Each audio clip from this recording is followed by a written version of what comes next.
I'm just walking around because I want you to see this nice scenic area. I'm a little tired and stoned. It's early and it feels nice, so I decided to make a video. Hey there, internet. I've been trying to make a bunch of videos, trip report videos, just so you internet viewers can get your little fix of how this experience of life is going and how I experienced it from my perspective. And I'm going to discuss the separate forms and different types of entities that I have came in contact with while under the influence of DMT. I'll just describe to you each entity, their physical traits, and things that's associated with them, energies and whatnot. You know, this isn't true. This is me breaking down a fourth dimensional space into a third dimensional brain that tries to perceive it and process it into vocal vibrations. Which one should I start with? Maybe the normal ones that people would associate most with the DMT. The machine elves. Little curious creatures those ones are. They look like, in my description, none of them really have physical shape or physical outline shape. They all kind of take form of whatever the fuck they want to take form of. Any shape, really. I've seen cubic ones, rectangular ones, diamond looking ones, spherical looking ones. What they look like, it's like a diamond shape, 3D, so it's like one of them little like things above the Sims heads, that little diamond.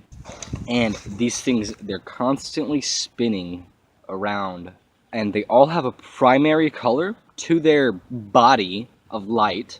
They're made of every color. So one of them would be like a red diamond one on every intricate detail, crevice, and depth of it.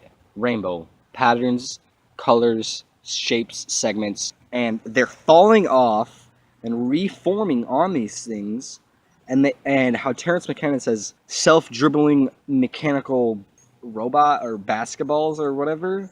He got a pretty good idea of it, but I like to describe it more as like they look more like diamonds instead of basketballs. And self-dribbling, yes, because they're jumping up and down, they're spinning around, and they're dancing in circles. So it looks like just a big mess of motion. But they're following certain patterns. So they're jumping up and down, they're spinning around, and they're letting off light in spirals around them, spinning, unleashing all around in every direction. And they're merging with the ones next to them. Another DMT entity that I have came across would be like healers. Their intention is to heal you. There's something wrong with you, and their intention is to make contact with you so they can remove certain negative things in your body. They just remove all the negative out of you and replace it with good. That's just all I can describe. They're healers. They have physical form for the most part. They choose to be. Another one that I can try to describe. And they are like, they encapsulate the whole, like maybe half of the field of vision. They are the trip. And it looks like data and networks and just numbers, digitized entities, left-brained looking. They have rigid edges.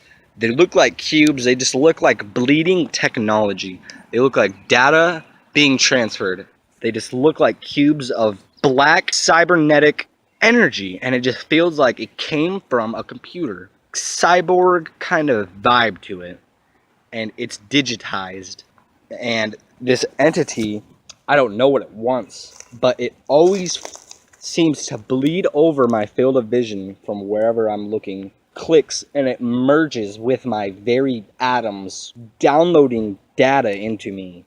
And it always does it. Every time it downloads data into me, every time I see this digitized entity, and then for days afterward, I will be coming to realizations, knowing things that were inside of my mind that I never knew of, but they were already there pre-existing. I had this knowledge already, but I just remembered that I knew it.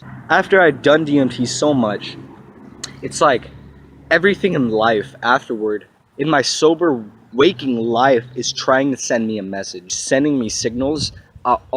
Every time I look at the clock now, and only seeing 47, 34, 1, 2, 3, 4, 11, 11, all these crazy numbers for days, and it's the only things I see on clocks, the only numbers I see on clocks. Everywhere else, like in every other aspect of walking around, I might just see a 47 or a fucking 34 or a 1, 2, 3, 4. I don't know, it's crazy. But those aren't the only things. Certain things will align with certain thought patterns that I have. So I'll think a certain thought, and then out in this environment world, something will correlate that is not existing. I have nothing to do with this. I just thought this thought. And I feel like it's trying to show me that I'm on the right path. Every moment is divine. Every living moment in life is divine. There's no divine moments. Time and life itself is divine. And when you are on the right path and the righteous vibration, you are tuned in with the love energy. And this is what DMT teaches you, is tune in with love. Just tune in with your environment. Tune in with every human. Just be love, spread love. And once you do so, you'll break through crazy levels of just your own mind and these traps that you set in your own body.